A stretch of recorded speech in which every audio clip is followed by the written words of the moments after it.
welcome to the Own Your Epic podcast. My name is Jay Dostal, author of the book Own Your Epic, Leadership Lessons in Owning Your Voice and Your Story. In this podcast, I highlight the stories and voices of educators across the country who are making a difference in schools and uncover what makes them exceptional leaders in their field. By sharing the voices and stories of others, we can all learn to appreciate that each of us is the author of our own epic and our experiences are relatable to others, if we are willing to share them. Let's get started on the Own Your Epic process.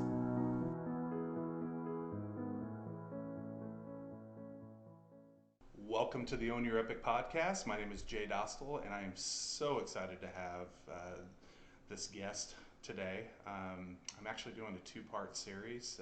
It's kind of like an origin story. Part one will be my mother, and part two will be my father, both retired educators, and I'm so just grateful that I have a few moments to sit down and have a conversation with them so that maybe you can all find relevance in the stories of some folks who have been through the grind of education. And so, Mom, welcome. Glad to have you. I'm glad to be here. Perfect. So I forgot to introduce it. This is Ronda Dostal. She's going to tell you a little bit more about herself. But Ronda Welch Dostal. Sorry, Ronda Welch Dostal. Sorry.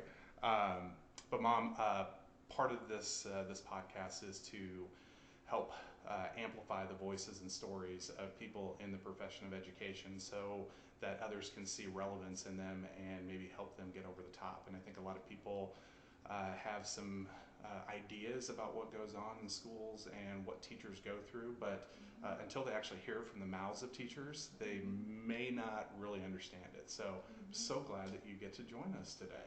No, I'm very glad to be here. Awesome. You know, I think all educators need pick-me-ups when they're down and dirty and in the trenches and need to get out of it and start focusing on it's all about the kids. We have to be their advocates. It's tough growing up in this world. Absolutely, absolutely. So let's start off with a fairly easy question of softball, but why don't you tell us a little bit about who you are and what you do, what you did and what you do. Well, to use adjectives, I'm a mother, an educator, housewife. Those are all mundane descriptions. But I think more than anything, I'm a child advocate. What did you teach? Children. What subject did you teach and what levels did you teach? I know you taught children, Okay, but I have 5 different endorsements because I couldn't figure out what I really wanted to do. And I started out as an elementary teacher teaching kindergarten, but I also had a degree in counseling, and I have a K through 12 endorsement because I couldn't figure out which level of kid I like. I just like them all. So I just wanted to be available in many different attributes. I love curriculum, and so I figured out a way to use curriculum as play therapy with kids who kind of fall between the cracks.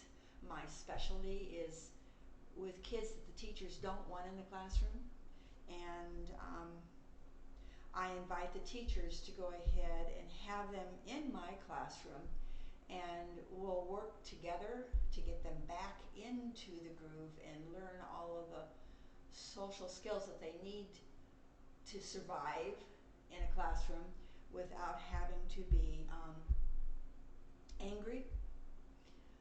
Learning how to live in a classroom with a kid who's kind of messed up and has had some problems with learning. They have issues, and is it the teacher, is it the student? There's no finger pointing. There needs to be an attempt to communicate. That includes the parents, the child, and I'm going to say something right up. Remember when you were young and you came home and you were crying and you told me your side of the story, and I said, you know what, do you want me involved? And you usually said no because you knew that I had to get all of the information. And that's essentially what I did. I just wanted to vent. I didn't want. Right, you just wanted to vent. But I also knew that it was something that it was that cry. It was like a cry for help inside that you were expressing. So I knew it was more of like a sob, a deep sob. And so I just let you cry. And then I said, I can help you, but you have to give me all of the information. If you give me only your side of it to try to get me to see things only your way, it's kind of an adulterated truth, which is a lie. Yeah. It's only a partial information, and I always would say to kids when they come to me, okay, let's get the people together, let's communicate, let's get the other side of the story, or can you tell me what you think that they're going to say first, and let's just talk it out, and then you can make a decision whether we need to get together. And usually that resolves it, because they start seeing it from the other person's perspective, and maybe this is what you could do to solve it, so that I don't have to get involved, but I would really like to help you to figure out a way that we can get through this. It sounds a lot like restorative practices before restorative practices became in vogue, which is kind of a theme that I hear with a lot of educators about how everything is cyclical. So that's really cool. I want to touch on something because I know this about you, and I don't want to get too personal, but you talk about your degree in counseling and your work with special education students, and just being able to understand that. Can you, or would you feel comfortable sharing a little bit about how you grew up and why maybe your experiences growing up influenced you to be able to work so well with kids who maybe learn differently, or your own children who may exhibit some behaviors growing up and that sort of thing? My strong-willed children. Your strong-willed children. So can you talk a little bit about how your upbringing maybe led to this pathway to education? Yes. I grew up in a family where my mother had a heart problem. She had a faulty valve due to scarlet fever and romantic fever, and she was not healthy. And my dad was a college professor. And by the way, you come in 3 generations of instructors, so it was kind of like it was in your blood. It was in my blood, yeah. Yeah, but I kept telling you, don't go into this unless you like kids, because if you don't, you're going to be miserable. Yeah, exactly. Okay, so, but anyway, having grown up in that environment and having lost my mom when I was in 5th grade, which is the developmental stage, and my brother a year younger than me, and then one that's 3 years older than me, we kind of found... Only girl. Yeah, I'm the only girl. Yeah. Right, and a very strong-willed girl. I don't know where I got that strong-willed nature. This is why this origin story is so important. There's many ways of communicating, and there's no wrong way. Right. But back to the story. Sorry. Yes. Okay. So here I am, and I had emotional lability. That's the word in learning disabilities. They came out and they said it's the emotional lability, but I wasn't able to put a word on it. I knew that I had problems reading. If they had left me alone to read the Nancy Drew books and the stories that I loved to read, the things that I was interested in, I would have been fine, because I would have struggled through. I am my style of learning, by the way, I have a degree in the 4 different ways of communication teaching styles. My teaching language, my communication with students. So I can speak their language, even though I may not be comfortable in teaching it that way. I can do it, because it's all about them. It's not my lesson plans. I'm not teaching curriculum, I'm teaching kids. So I actually learn more from them when I find out they're having problems. And that's what my dad did to me when I was growing up. And that's when going back to the origins. I was having difficulty, and so he taught investing. And he had this one teacher at my school who was a reading teacher, and he asked her if she would tutor me, and she says, no, Stretch, and that was his name, because they were, she was an older woman that was taking classes in investing, and no, Stretch, she has to be in the class, and my dad said, no, you don't want her in the class. She's a very difficult student. I know, because I've been trying to do this by myself, but it's not working. So I need to have somebody else. I need to get the emotions out of it.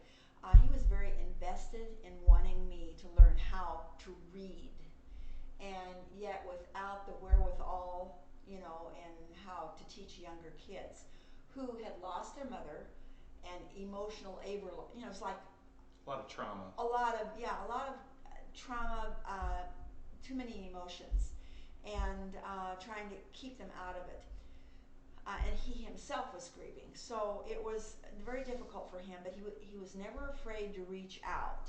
He was always asking other people for their expertise, and then he would glean from them what he thought would work. So observing all of that and The seeing them go love, through the that. underlying love of we kids, the love of learning and knowing that this is what you have to survive. Reading is extremely important. So watching that up close and personal, is that what kind of drove you into the field of education? Well, I really didn't want to go into education because I only had 2 teachers that knew how to teach me, and frankly, I thought that they were a waste of time. And this is funny because when I would say that to my special education kids, I would introduce myself and I said, I have a lot in common with you. I am an LD adult. I hate that label because I don't think I'm disabled. I think those teachers just didn't know how to speak my language, and that's their problem because they're hired to communicate with me, and yet I have to learn their language. Does not make sense to me. So I became very belligerent toward, I didn't like being thumped in the head with the finger, because I was using my finger to try to keep my place. I, by the way, was learning disabled and spatially orientation. And so I learned a way where I could use one hand to keep there and then use the finger so that I could move to keep my place. And I learned how, without knowing any geometry, I would look up on the board. I would know that it's on this side, it's on the right side of the chalkboard, so I wouldn't lose my place when I went back down to go ahead and do the work on my desk. And so I was very spatially, I had problems. I didn't know right and left. I had to put my left hand up, and I had to make the forefinger go straight up and the thumb out the other way. That's left. That's what left is. And so I went ahead and I learned how to survive on my own using things that were acceptable to the teacher so that I didn't get pointed out or made fun of. I think the teachers, and looking back on it, were just very frustrated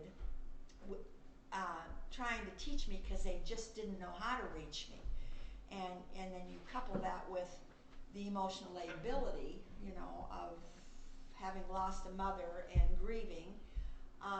In that day and age, of course I'm quite a bit older, in that day and age they didn't have the things called learning disabilities. But I ended up going into learning disabilities because I thought, wow, this is something that really would be great to have as a teacher to help those kids who are suffering from, and I don't call it abuse, it's just lack of knowledge, and it's more finger pointing. It's not abuse. It's their fault, and nobody's owning the responsibility for what you need to be doing.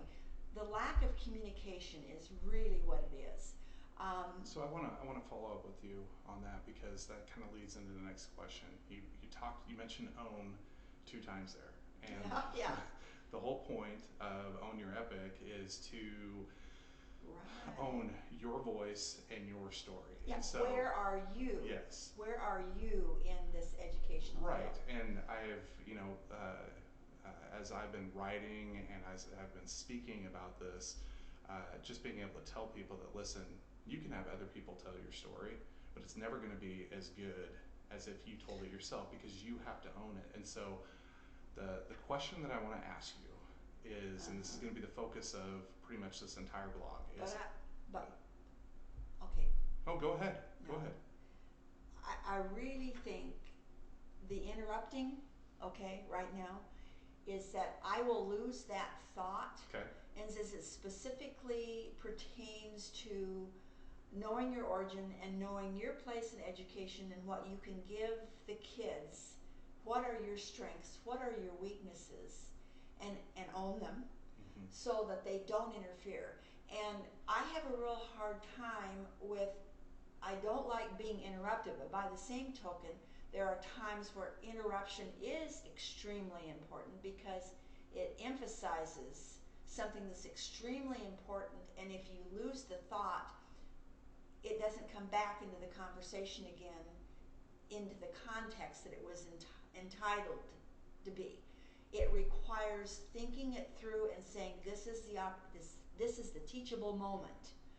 And it's interesting to bring that up because I remember, one of the lessons that you have taught me, and I think that's part of the reason why I maybe spend a little time interrupting people when I'm engaging in conversation, because active listening, is Yes. one of those things where you're Yes. truly intentional about hearing and not focusing on what you want to say next.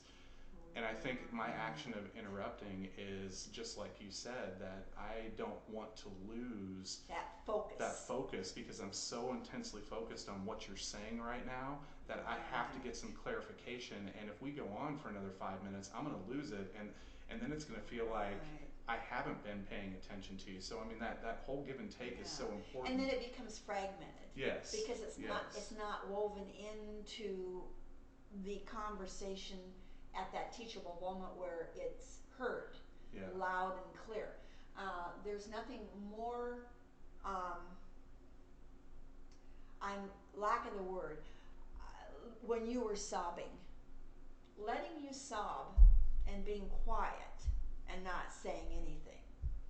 And when you're ready, tell me what's going on.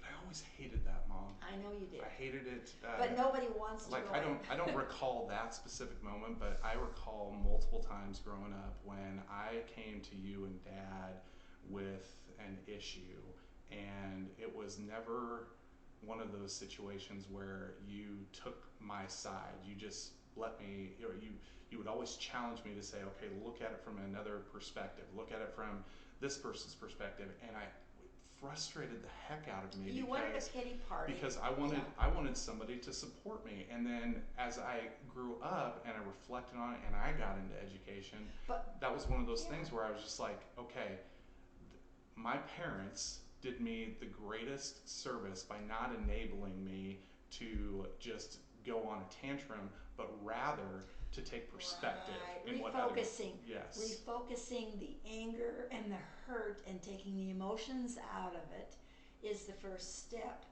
toward, it's kind of like a behavior modification. Behavior modification doesn't work unless the person is at the point where they're ready to accept the responsibility for what is going to be happening and will change the whole thing so that it is going to help them rather than hurt them.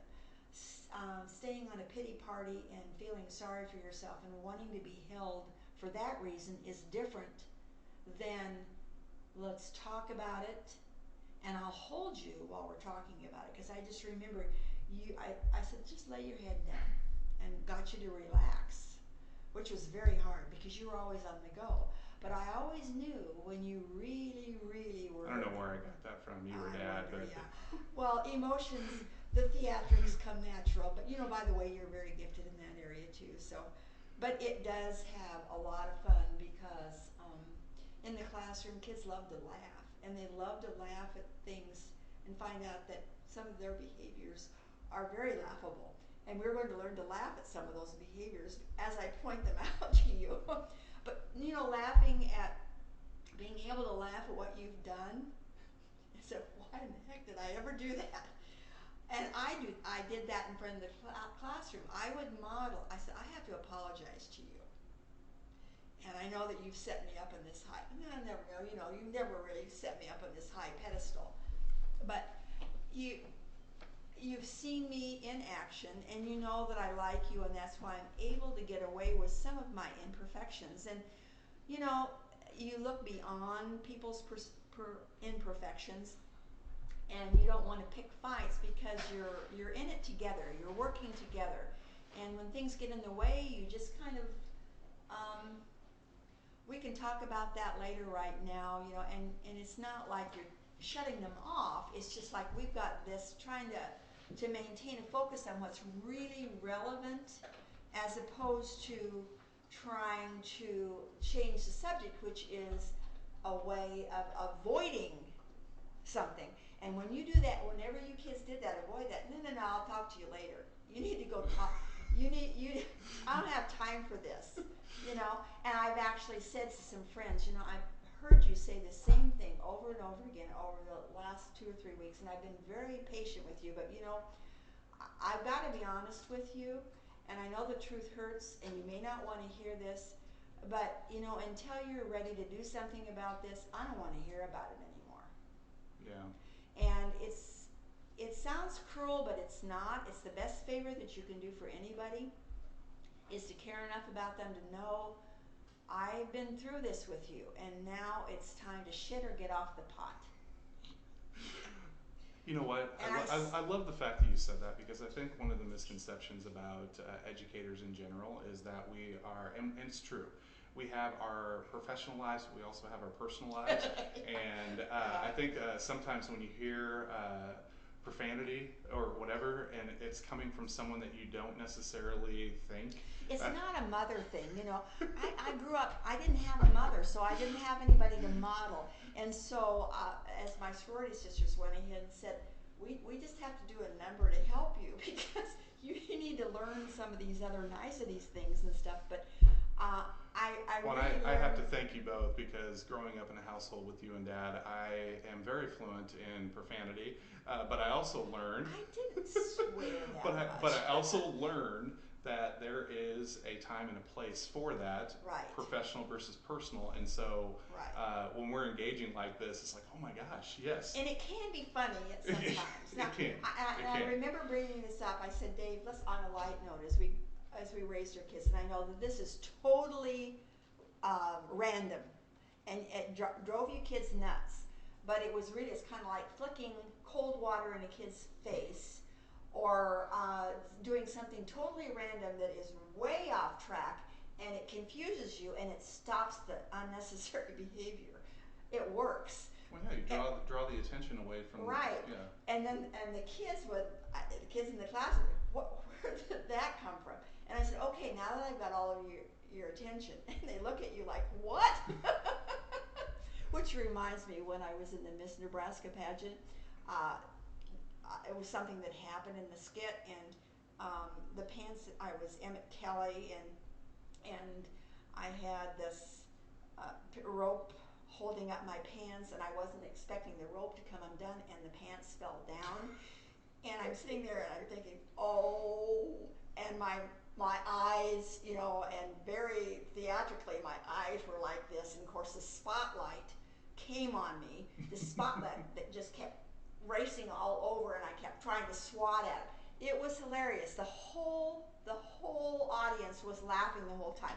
I reached down, I figured, this is it, I'm done, and I went down, I picked him up, okay, and then I turned around, and they dropped again, the one side did, and I reached up the broom that was swatting at the spotlight, and my butt was facing them, and I turned around, the spotlight hits me again in my eyes, I turn around, and I say, I'm done. And the curtain closes. And that was, they were just like, what's going on? But they were laughing, and I'm saying, oh, this is great. Oh my gosh. Got to get out of this. But the whole thing is that laughter at inappropriate behaviors, just like flicking cold water in someone's, you're not supposed to be laughing, you're supposed to be angry. They're really trying to get you angry so that they can take control. It's called a power struggle, or sometimes it's not a power struggle, sometimes it's a little bit further. It's a passive-aggressive approach, and when you don't do what they expect, they can't manipulate you, or you switch the spotlight to, which bothered me so I much know, growing but up, it worked. because I know it worked, because you're you're speaking my mind, and I think it's relevant to educators too, is sometimes the behaviors that these kids exhibit, well, a lot of times, the behaviors that the kids exhibit have nothing to do with you. It's something else that they're dealing with. However, they are trying to take control of the situation by displaying these types of behaviors. Or avoid. And our reaction as educators mean everything. So I want to ask you a question. This is like the crux of all this, of this podcast. But two very important steps in the Own Your Epic process, which I outline in my book, are that you have to curate and cultivate your stories so that you can amplify your voice. As a retired educator, years and years of experience. If you had to choose probably the most important story that has impacted you or shaped you into the educator, into the mother, into just the person that you are, what was it? And what are the details of that story? Well, I'm going to go back to my dad and how he impacted his students' life. Here we are. And now get me back to that again, and how he, in his way of teaching, he used personal stories.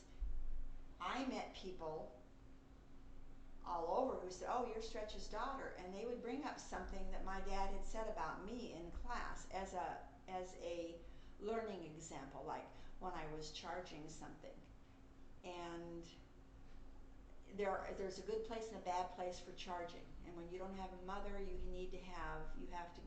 have to use that to your advantage. There's good and bad about anything, and you can turn it into something that is good if it meets your particular needs. And so his way of storytelling and how it relates to everyday life, making curriculum come alive. And why do you need a budget? You know, where is that budget coming in? You know, and trying to bring the personal elements of the person into it so that they understand that they have a need for it. People who don't have a need, it's just regurgitation. You know, I can pass a test. You know, it makes your thinking slow. You're not even relating it to the real world. And he brought us up with, this is important for you to know. I want you to sit and I want you to focus, and however long it takes. Keeping that focus on your everyday life and how it's going to help you. And I, in the classroom, would say, and this is the first, I used it right away. I said, okay, you see the textbooks here? We're going to get started today. What? You know, they were, what? And I said, yes.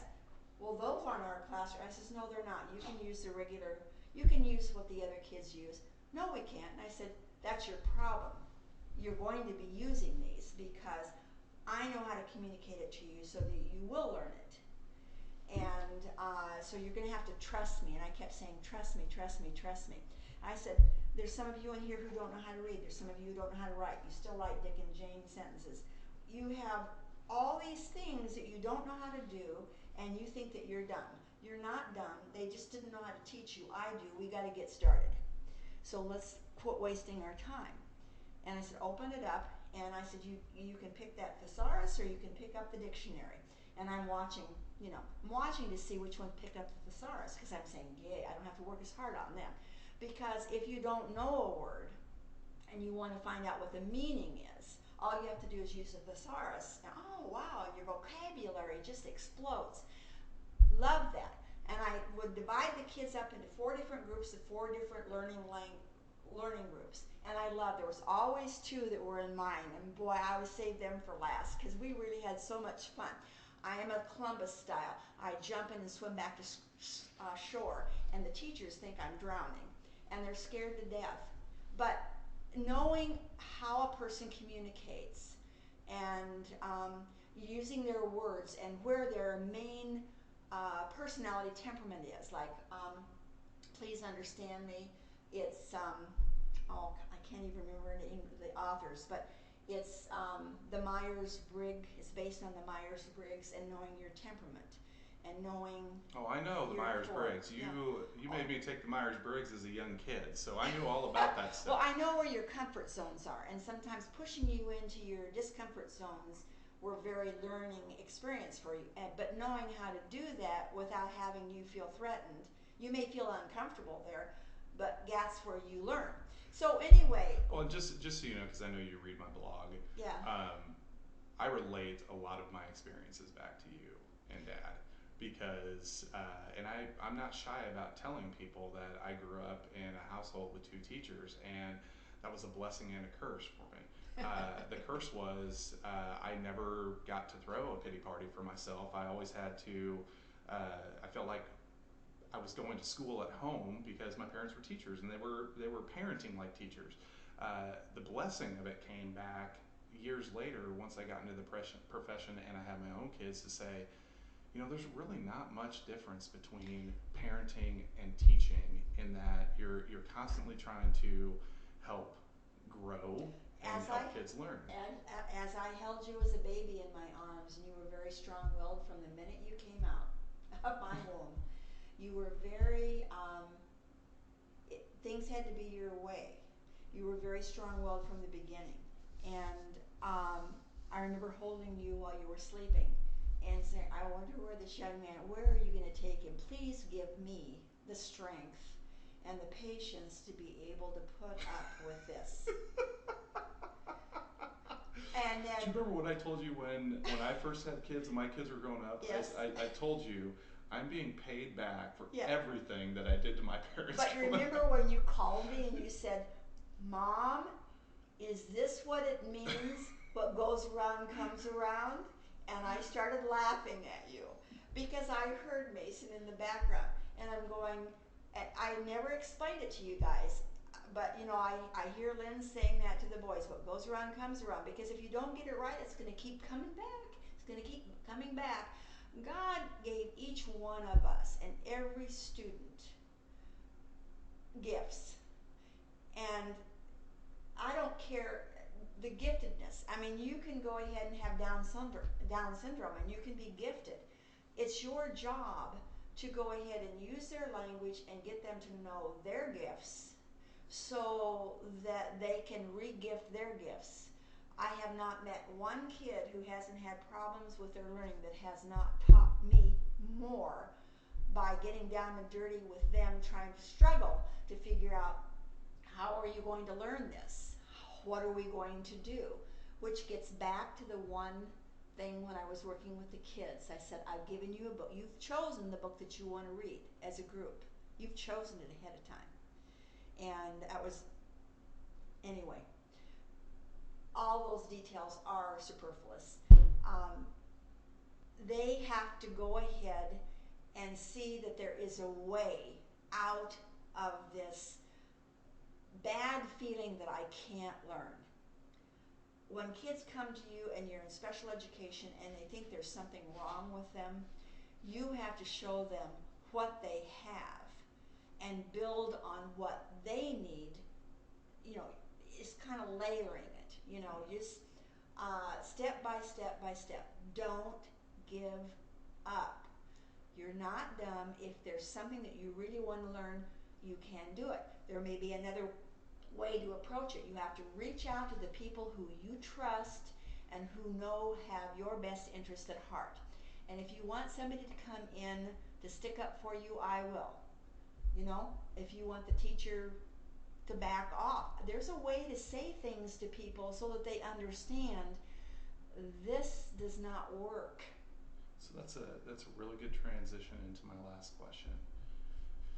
Is now that you understand a little bit more about what I'm trying to accomplish with Own Your Epic and amplifying voices By and the way, stories. I'm so proud of some of the things that you've done. Well, thank you. You've taken some of the ideas, and I just remember, where did that come from?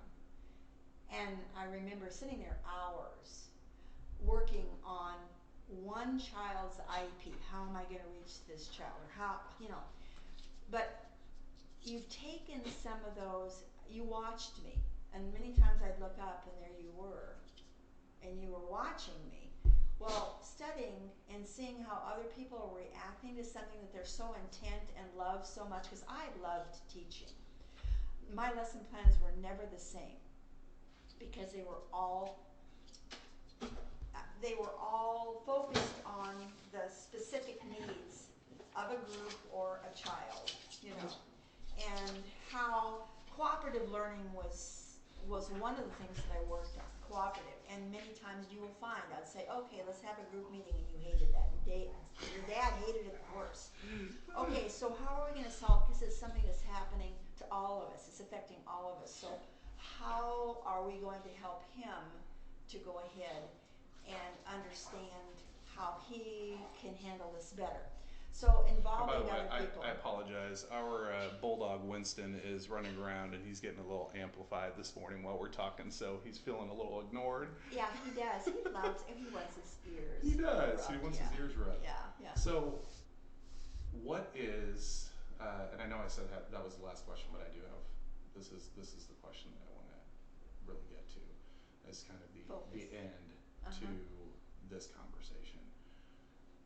Based on your years of experience, and you've talked about this a few times during this blog or during this podcast, is what advice do you have for teachers who, quite honestly, are struggling with the profession? I mean, many are going through the pandemic. They're dealing with their own personal issues, but then they're trying to go to work and they're trying to teach kids who are bringing a lot of trauma and emotional issues to the classroom. And some of them are second guessing whether or not they chose the right career. And we're starting to see this exodus of teachers from the profession. You're starting to see leaders who are leaving, that are leaving the profession, and it's kind of this barren wasteland now. They're feeling helpless and hopeless. So what advice, as someone who went over 30 years in the teaching profession and working with some of the most at-risk kids, both at the elementary and high school level, what advice do you have for teachers to that stick-to-itness and get through it? Well, first of all, you have to know where you are. Love thy neighbor as thyself. You cannot help anybody else unless you yourself know where your gift is. And if you're having problems, the best way to find out what your gift is to talk to the students, ones that you've become closer to, and just say, hey, we need to have a talk because I need your help. And that opens up doors, because things woo. And kids who are probably the most brusque are the ones that you need to approach, because they're not afraid. They're not so tied up in the social. That's why I love special education kids, because I taught them a lot of different skills. And if you want to speak to this person, this is the way you need to talk.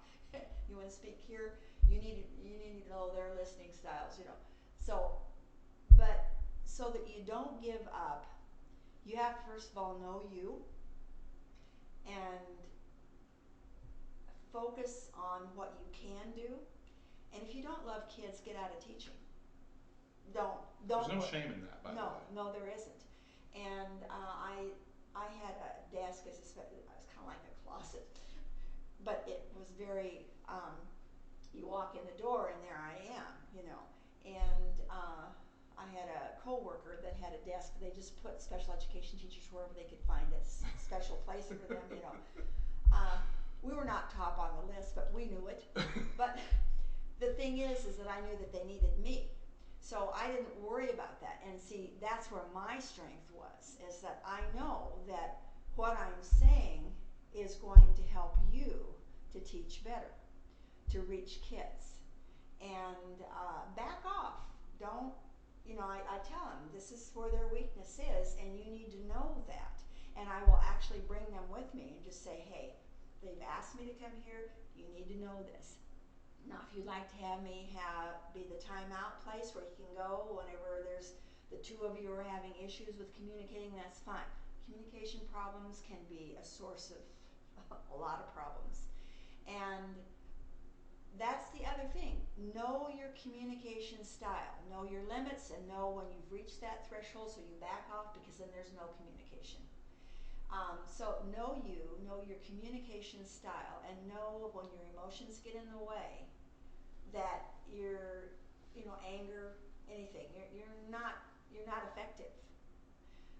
But then the next, and I'm gonna start crying, the next most important thing is to show an embracing feeling, an inclusive feeling for those kids who are hurting, who don't have any faith in their ability, and show them, you're going to be teaching me along the way. Just have faith in me. We're going to get to know each other real well. We're going to be very, very good friends. I'm going to end up being your mentor, somebody that you can come to, somebody that you trust.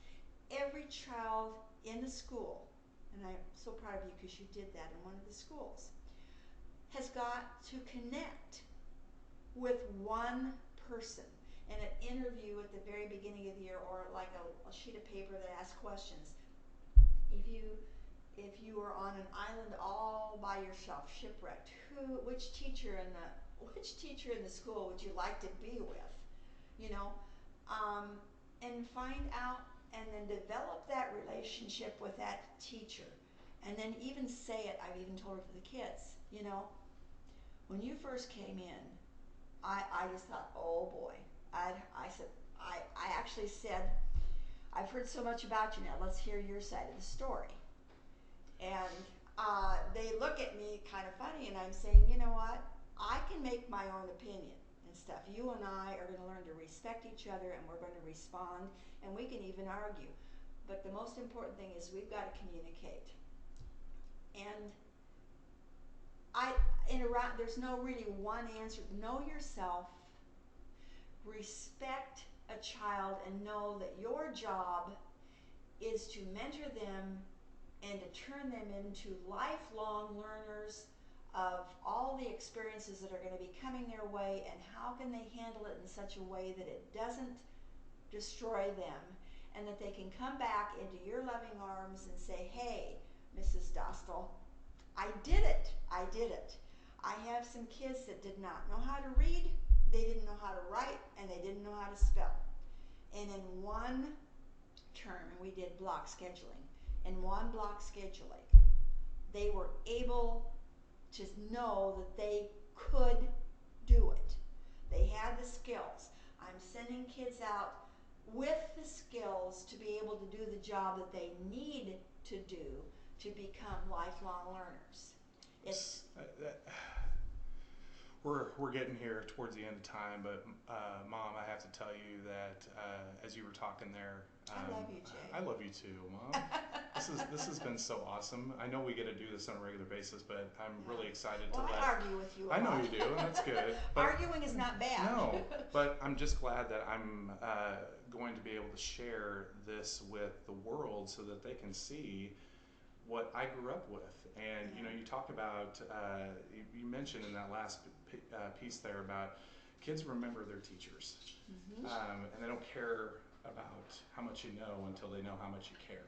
And I could provide you a list of all the teachers that were very influential in my life. I only had two. but I can easily say, and this is why I'm having you and Dad on the podcast as part of kind of the origin story, is you're one of those teachers for me. And while I never had you in the classroom, you taught me about life.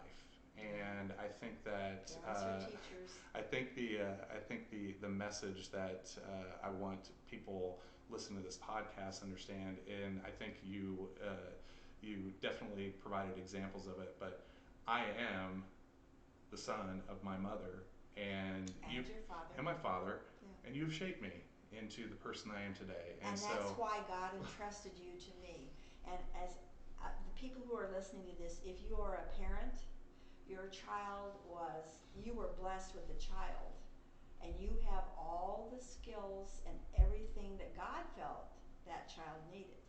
They are a gift to you, and you need to go ahead and develop those gifts in them by regifting what you have. There's a reason. I can't can't say what a perfect way to end this podcast. So thank you again, Mom, for joining us today on the Own Your Epic Thank you, God, podcast. for putting this young man in my life. Well, you're gonna make me blush, but well, you were not perfect, but far from it. None of us are. Far from but it. That's the stuff that we can laugh about. I look back at you, and I have to this is funny. You loved your food. You loved your food just like your dad did. And in church, it was obvious that was the time that you chose to go ahead and say, "Hey, people, look at me." Yeah, and I know that means something to you, and it doesn't necessarily mean anything to them and stuff, but everybody has gas. There's no better way to end a podcast than a mother-son gas farting story. So, Mom, thank you very much. I appreciate you taking some time to visit with me about this. I'm excited to share this with the world. Listeners, thank you so much for joining us today on the Own Your Epic podcast. I hope you will return to hear part 2 of the origin story with my dad, Dave Dostal, and we will see you all in the next podcast. Take care. Bye.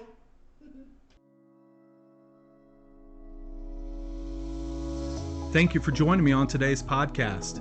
To find out more about Own Your Epic, check out my website at ownyourepic.blogspot.com, where you can purchase my book or subscribe to all the latest blog and podcast updates. Until next time, own your epic and share your voice and your story. It matters and can make a difference in the lives of others.